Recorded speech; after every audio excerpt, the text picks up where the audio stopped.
김장현과 달고기 전달. 안녕하세요. 전장현 TV 구독자 여러분. 전달에 오랜만에 사회자로 돌아온 장애아 인권 발바닥 행동의 김장아입니다. 반갑습니다. 제 옆에 아주 소중한 분들을 좀 모셨습니다. 안녕하세요. 대구에서 올라온 조민재입니다. 네. 머리가 머리가 3월 초에 장애인 평생교육법 제정을 염원하면서 저희 장애인 야학의 학생분들하고 활동가분들하고 삭발을 했습니다. 그래서 천주교를 마음껏 비난하고 비판하고 뭐라 해도 된다라고 해서 제가 또 2016년부터 3년 동안 천주교랑 엄청 싸웠거든요. 대구 시립희망원 인권유린 및 비리척결 대책위원회 집행위원장으로 3년 동안 가진 고생을 다해서 제가 오늘 한을 불러왔습니다. 네. 조민재입니다. 반갑습니다. 아니 또 삭발한 지 얼마 안 되셔서 오셔가지고 아주 그냥 불타오릅니다. 지금. 네. 안녕하세요. 저는 피플% 서울센터에서 동료 지원가로 활동하고 있는 박경인이라고 하고요. 피플%는 장애인이기 전에 먼저 사람이다라는 걸 외치는 공간이고요. 저는 이기수 신부님 때문에 이 자리에 왔습니다. 발달장애인한테 무슨 동물로 비교하는 사람들 때문에 화가 나서 이 자리에 왔습니다. 우리 또 박경인 대표님은 전국 탈시설 장애인 연대 공동대표이기도 합니다. 또 생활하셨던 시설이 또 천주교 쪽 시설이었기도 했기 때문에 그것들을 증언해 주시러 또 이 자리에 소중한 분들을 모셨습니다. 당사자이기도 합니다. 네. 이 방송을 찍는 지금은 대선을 앞두고 있어요. 누가 될지 두둥 모르지만 저는 정말 탈시설에 대해서 정말 의지를 가진 분이 되셔야 된다고 생각합니다. 시설은 전쟁 때부터 만들어졌으니까 빨리 없어져야죠. 예, 맞습니다. 오늘은 그래서 그 얘기를 좀 해보려고 하는데요. 제가 이렇게 몸피시를 입고 왔는데, 탈시설에 연대하라. 누가? 천주교는 탈시설에 연대하라. 이 방송을 찍으러 우리가 오늘 셋이 모였습니다. 천주교 시설에서 계속 생활하셨던 우리 증언자이자 당사자이신 우리 박경인 대표와 너무 유명하죠. 대구 시립희망원에서 그 많은 일들이 있었는데 그것들을 진짜 해결하기 위해서 지역에서 고생하신 우리 조민대 동지 모셨습니다. 좀 천주교가 사실 사회복지 안에서 어떤 역할을 했는지부터 조금 잠깐 짚어보고 이제 대구 시립희망원 얘기를 하면 좋을 것 같아요. 우리나라 사회복지법인이요, 종교적 색채를 갖고 있는 사회복지법인이 500개가 넘습니다. 근데 그 중에 개신교가 제일 많고요. 그다음에 불교, 그다음에 천주교 이렇게 되는데 천주교의 그 사회복지 법인 숫자가 103개. 그리고 운영하는 사회복지 시설, 그러니까 장애인 시설뿐만 아니라 사회복지 계통의 어떤 시설들이 1,300개 정도가 되고요. 거기 일하는 종사자가 2만 명입니다. 대기업이네. 대기업이죠. 그 많은 사업들을 하는 주요한 사업자이고, 장애인 거주시설, 그룹홈을 포함하여 장애인 거주시설은 175개 정도 운영을 하고 있고, 근데 그 중에 30인 이상의 거주하는 시설들도 거의 40%에 육박을 합니다. 그러니까 천주교 쪽에서도 이제 대형 시설들, 대형 시설 하면 유명한 데가 어디예요? 동네 희망원 이러죠. 그런 데가 다 천주교 시설이었다는 점을 보면 이 사회의 이 탈시설 문제를 얘기하는 데 있어서 천주교가 얼마나 책임을 가져야 하는지가 알 수가 있을 것 같아요. 먼저 이제 우리 2016년에 우리 사회에 충격을 줬던 대구 시립희망원 문제부터 짚어보려고 하는데요.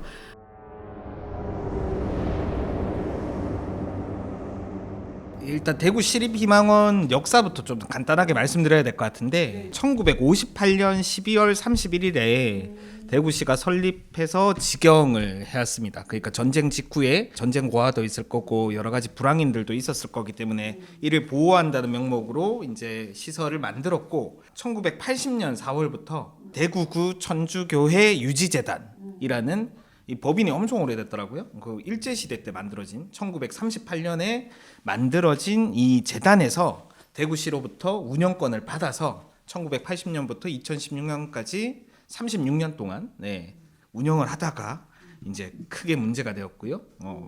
인원은 1,150명 이상이 수용되어서 생활했던 초대형 집단 수용 시설이다라는 말씀을 좀 드리겠습니다. 그리고 천주교가 운영하는 대구 시립희망원이 지역사회에서 이미지가 되게 좋았단 말이에요. 왜냐하면 이제 종교가 네. 운영했고 1980년대 아직 한국 사회가 뭐 이래저래 많이 힘들 당시였으니까 뭐 가난하고 어려운 분들 도와주는 곳이다 정도로 이제 이해되었었고, 천주교가 시민사회 안에서도 이미지가 괜찮았어요. 군부 정권에 저항하기도 했었고 신부님들이, 그리고 뭐 세월호 때도 같이 추모 미사도 열고 이렇게 하니까 시민사회랑도 관계가 있었단 말이에요. 그리고 보건복지부 장관 표창도 받았고요. 그리고 대통령 상도수상했던 최우수 시설로 알려졌던 천주교가 운영하는 아주 좋은 시설이라고 세상에 소문이 나 있었습니다. 네, 형제복지원도 전두환한테 상 받았어요. 처음에는 저도 이제 2016년에 익명의 투서가 막 갑자기 들어왔는데 조금 믿기지가 않았어요. 이 투서에 관련된 좀 신빙성을 계속 조금 고민하게 됐었고, 근데 이게 점점 확인하다 보니까 다 신빙성이 있는 내용들이었던 거죠. 그래서 당시에 대구장애인 차별실패연대하고 우리복지시민연합 그리고 노동조합 등이 같이 모여서 이거를 공동의 문제를 제기했고, 그래서 저희가 2016년 9월에 이제 대구시립희망원 인권유린 및 비리척결 대책위원회를 이제 구성하게 됩니다. 그래서 저희가 이제 국가인권위원회 직권조사가 있었고, 그리고 이제 대구시의 특별감사, 그리고 국회의 국정감사, 그리고 검찰의 이제 특별수사까지 쫙 있었거든요. 이 감사 뭐 수사 뭐 이런 게 계속 있었어요. 계속 있었고 2016년에 처음에는 이제 영남일보라는 지역 언론지에서 계속 집중 취재를 했었고, 그 뒤에 이제 SBS 그것이 알고 싶다에서 이제 방영이 되면서 전국적으로 알려지고 3년 동안 대구에서 저희가 기자회견, 뭐 농성, 투쟁 등을 수십 차례 한 것 같아요. 그때는 국가가 복지 관련해서 아무 일도 안 할 때 메워줬던 게 사실 종교이긴 하죠. 근데 이제 그 이후에 어떤 시대적 흐름, 인권이나 이런 흐름을 따라가지 못하고 그동안 쭉 왔던 방향성을 바꾸지 못하고 계속 했던 게 지금까지 이제 문제가 됐던 것 같고요. 네, 대구 희망원도 사실 정말 대표적인 대형 시설인데 희망원에서는 어떤 일이 있었는지. 대구 시립희망원 같은 경우에는 진짜 감옥 같은 철창이 있는 방이 있었고, 그런 곳에서 이제 수십 년 동안 인권 침해를 당해 오셨는데, 물론 그 뒤에 많이 좀 개선이 되긴 했습니다. 근데 여전히 1,000명 이상이 이제 살았던 시설이니까 좀 문제는 있었고요. 일단 높은 사망률과 의문사부터 말씀을 드리면, 첫 번째로는 2010년 1월부터 2016년 8월까지 6년 7개월 정도 동안 희망원에서 309명이 사망을 했어요. 7년이 안 되는 짧은 기간 동안 계속 사망을 한 거예요. 희망원 전체 정원의 한 27% 정도가 사망을 하신 거고, 연평균으로는 47명. 그러니까 일주일에 한 명씩 계속 사망하시는 거예요. 물론 건강이 취약하거나 힘들어서 돌아가시는 분들도 계시겠지만 상당히 이상하게 높은 사망률이었고, 인권위에서 그래서 직권 조사를 했었는데, 이제 그 수백 명의 사망인 중에 이 29명의 사망은 이게 외인사로 분명히 추정이 되는 거예요. 그러니까 예를 들어서 누구한테 맞았거나 어디 추락했거나 뭔가 계단에서 굴러 떨어졌거나 이 외인사로 추정이 됨에도 불구하고 다 병사로 등록해서 처리했고, 그 외인사가 되면 신고해서 조사를 해야 되잖아요. 근데 조사도 안 하고 그냥 사망 진단서에서 그냥 병사로 그냥 해갖고 다 처리한 거죠. 그래서 이 29명은 어떻게 죽었는지 알 수가 없어요. 이게 법적으로 세금을 받아서 운영하는 복지시설에서 사람이 죽었는데 왜 죽었는지 모르는 거예요. 네, 이게 일단 첫 번째 문제입니다. 그리고 두 번째로는 이제 인권유린인데, 감금, 부당노동, 폭행 등의 가혹행위가 너무 많았어요. 일단 과거에 이제 희망원은 심리안정실이라고 해서 이제 감금방을 운영했거든요. 옛날에 쇠창살로 되어 있을 때요.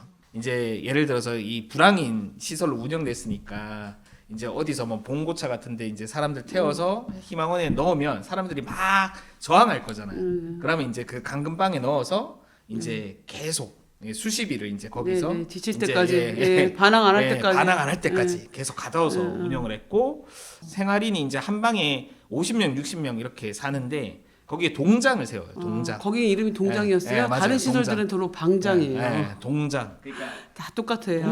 이 사람한테 이제 흔히 말하는 완장을 쳐주는 맞아요. 거니까 이 사람이 이제 그 생활인들을 스스로 관리하게 하고 말 안 들으면 이제 때리고 그래서 생활인 간의 구타 이런 것도 엄청 많았고 과거 이제 군대처럼 관리가 됐으니까 원산폭격이라고 해서 왜 머리 맞아요. 박고 이렇게 네. 하는 벌들도 엄청 했다라는 증언들이 계속 나옵니다. 형제복지관하고 똑같네요. 네, 똑같아요.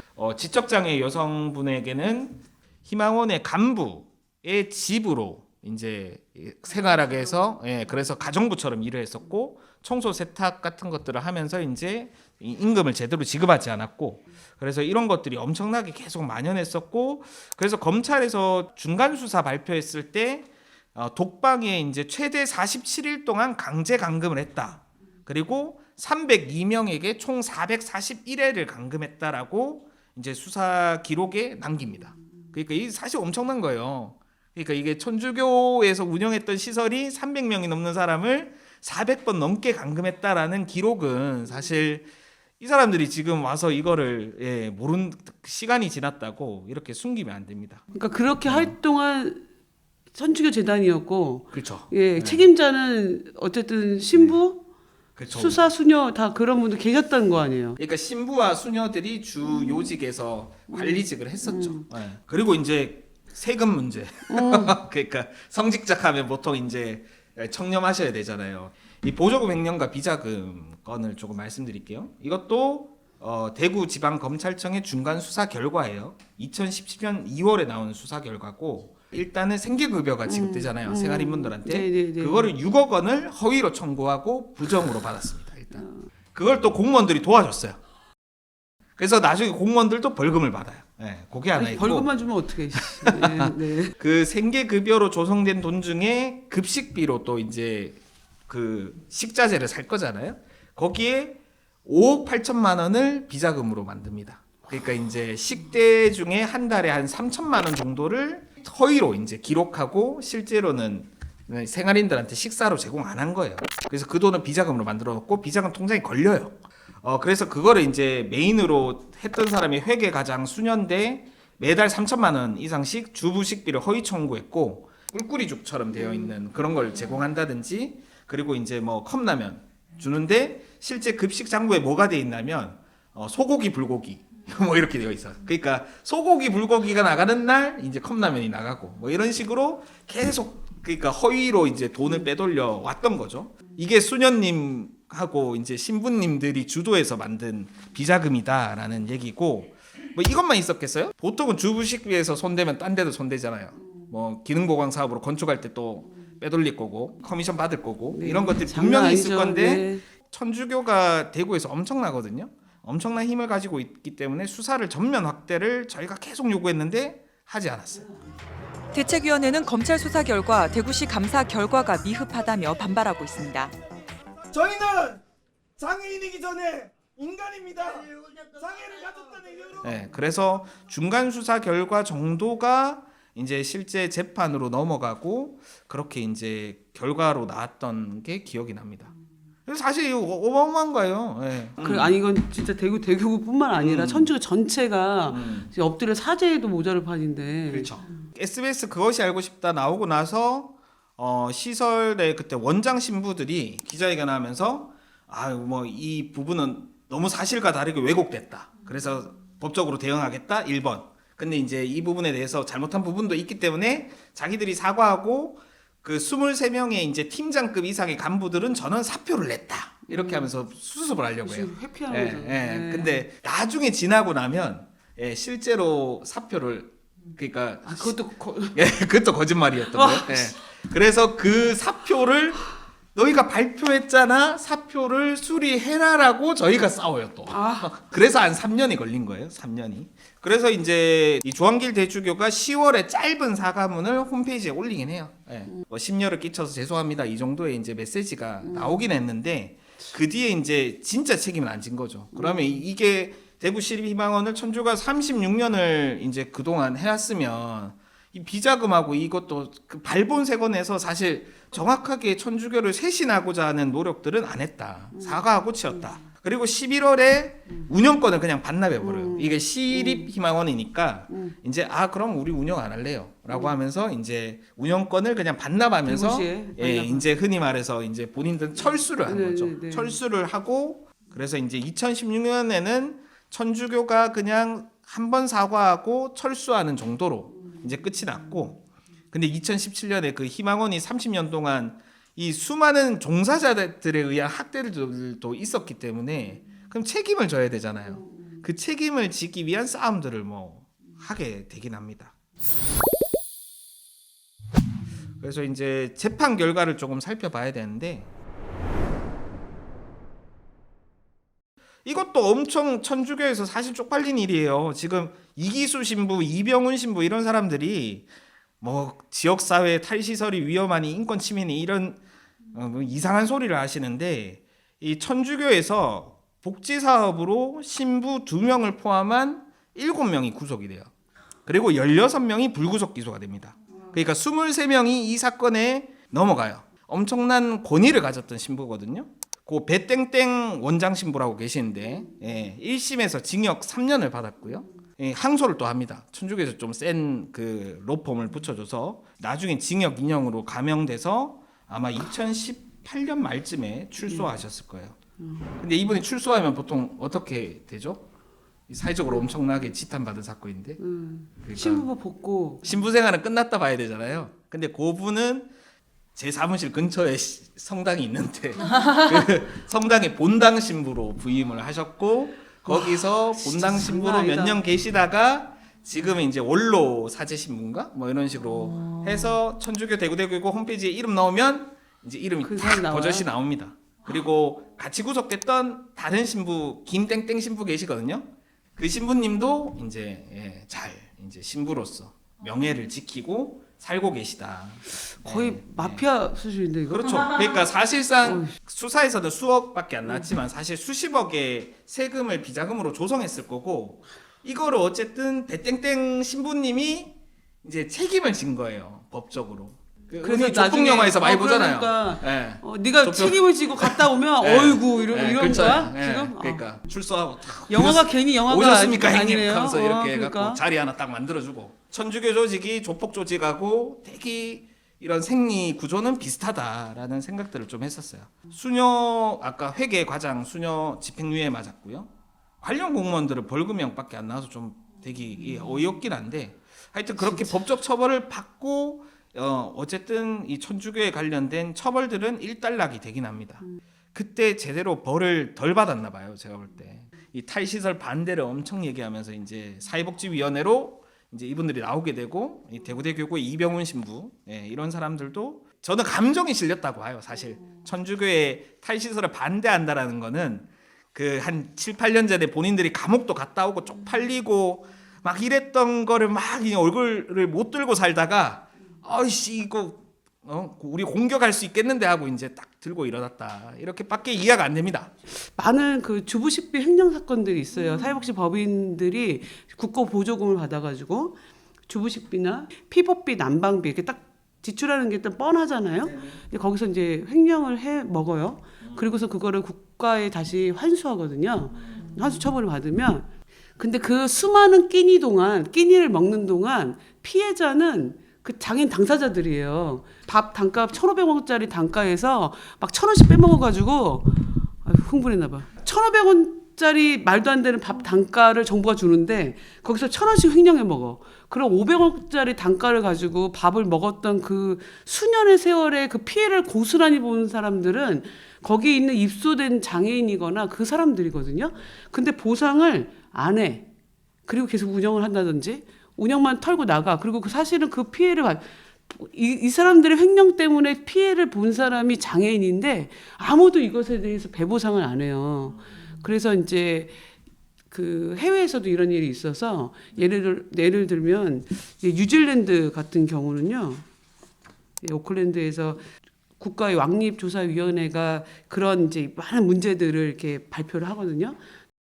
근데 거기에 대해서 뭐라고 사과를 하냐면은 월링턴, 대교구장 존 류 추기경께서 우리는 변명의 여지 없이 여러분께 사과합니다. 여러분이 신뢰했어야 할 주교, 사제, 수도자, 평신도들에 의해 학대받았다는 사실을 들었습니다. 이런 학대는 용납될 수 없으며 변명의 여지가 없습니다. 하면서 사과문을 발표한 게 아니라 천주교 차원에서의 배보상을 따로 추진을 하거든요. 근데 우리는 사과도 제대로 안 할 뿐더러 뭐 아무것도 내가 볼 때는 아무것도 안 해. 그리고 지금 뭐 전장현이 뭐 과한 투쟁을 하는 것처럼 말하고 있는데 내가 그쪽 신부라면 얼굴을 못 들고 다닐 것 같아요. 이런 걸 반성 없이 그 뒤에도 유사한 사건들이 일어났다고 생각하거든요. 아 진짜 말도 안 되는 사과 한번 넣고 배보상도 없고 이거 배보상 해야 되지 않습니까? 해야죠. 그래서 이제 저희가 그 희망원에서 나오셨던 분들이 이제 진실화해 조사위원회 이제 네네네. 결과가 진실 네. 규명 결정이 나왔고 그것들을 바탕으로 이제 손해배상 청구 소송 지금 네네네. 국가에 하고 있는데 네. 최근에 이제 그 1차 변론이 있었거든요. 네네네. 그런데 대한민국 법무부의 입장이 강급한 적이 없대요. 희망원에서. 그 손해배상 청구를 다 기각해야 된다라고 법무부가 얘기하고 있어서 지금 너무 화가 많이 나는데 하여튼 이 법무부도 좀 혼나야 되고 천주교 대구대 교구가 사실 탈시설에 반대하면서 뭐 이병훈 신부 진짜 많이 나오잖아요. 그래서 너무 쪽팔려요. 예. 그러니까 본인이 속한 교구에서 그 불과 7, 8년 전에 얼마나 이렇게 더럽고 파렴치하고 진짜 쓰레기 같은 짓거리를 해놓고 이렇게 탈시설을 반대하는 소리를 하는 분들은 그때 제대로 더 깜빵에 갔어야 됐다라는 말씀 좀 드리고 이병훈 신부님 대구에 있으니까요. 만나고 싶으면 연락 좀 주시고. 천주교에 꼭 이런 분들만 있지 않다라는 믿음을 갖고 우리는 이 방송하고 있는 겁니다. 천주교인이라면 직면해야 될 것 같습니다. 그 천주교가 운영하는 시설 안에서 어떤 일이 일어났고 그것들이 어디까지 책임을 져야 되는지 지금은 사실은 책임진 게 없다고 좀 봐지거든요. 천주교가 왜 이 탈시설이라고는 어떻게 보면 당연한 권리에 연대하지 않는가, 오히려 탈시설을 반대하는데 앞장을 서는가가 우리도 의아하고 그래서 결국 해화동 종탑까지 올라갔는데 그렇게 투쟁하고 있는데도 거기에 와가지고 그 강의를 하고. 네. 근데 강의 그 이제 내용 중에 뭐 예를 들어 탈시설을 해서 많은 장애인들이 오히려 죽는다든지 아니면 탈시설을 주장하는 전장현이 돈 때문에 뭐 탈시설을 주장한다든지 이런 또 말도 안 되는 얘기들을 막 하거든요. 특정 경제 가중 처벌로 깜빵에 간 게 신부님들이랄까요. 아니 자꾸 탈시설 뭐 이권 돈 얘기하는데 그렇게 해서 저희가 했으면 저희가 잡혀갔겠죠. 근데 신부님들이 구속이 됐어요. 감옥 갔고 좀 정신 차리세요. 그래도 서울 오면 좀 조곤조곤하게 말을 하는데 아니 조곤조곤하게 말하고 대구 계십니다. 얘기한다고 지금 빡이 쳐갖고. 조곤조곤하게 제가 평소에 알던 분 치고는 조곤조곤합니다. 네. 지금 시민사회 조직을 공격할 때 아주 전형적인 논리가 있거든요. 말도 안 되는 논리 중에 뭐 마치 탈시설하면 사람들이 다 죽는다는 식으로 또 우리가 돈 때문에 탈시설을 추진한다 뭐 이런 식의 뭐 마치 금전적으로 뭔가 있는 듯 이렇게 프레임 씌우는 거 이거 뭐 전형적이거든요. 이런 분들은 소수라는 거. 그래서 네? 소수지 않을걸요. 소수지 않을까요? 아니 소수지 소수이지 않으면 않을 것 같은데. 아니 내가 소수지 않으면 너무 비참해서 그래. 네? 천주 신자 아닌데 신자가 아니지만 그렇게 말도 안 되는 걸 떠드는 이기수 이병헌 신부 같은 사람이 있어도 아이고 그 사람들이 잘못됐다라고 하는 그 올바름에 대해서 깊이 사고할 수 있는 시민들이 더 많다라고 저는 믿고 싶습니다. 네. 그래서 그 대주교 정순택 대주교님을 만나고 왔잖아요. 네. 그 성당을 찾아가고 종탑에 올라가고 막 이렇게 하니까 서울대교구 쪽에서 연락이 왔어요. 어떤 일 때문에 그런지 직접 듣고 싶다라고 해서 서울대교구님을 만나고 왔습니다. 대구 혹시 대구교구가 만나줬나요? 한 번도 못 만났습니다. 교구청에 찾아갔을 때 성당에 사법경찰 100명을 동원해서 진압을 했죠 저희를. 정말 폭력적으로 저희 두들겨 맞고 다 막 그랬었거든요. 네. 아니 근데 서울 대주교님은 아유 좀 훌륭하시네요. 이렇게 말하면은 너무 또 지역적 차이를 얘기하는 것 같은데. 아니 지역적 차이 나는데 어떡해. 천주교는 시설 수용 그만해라. 네.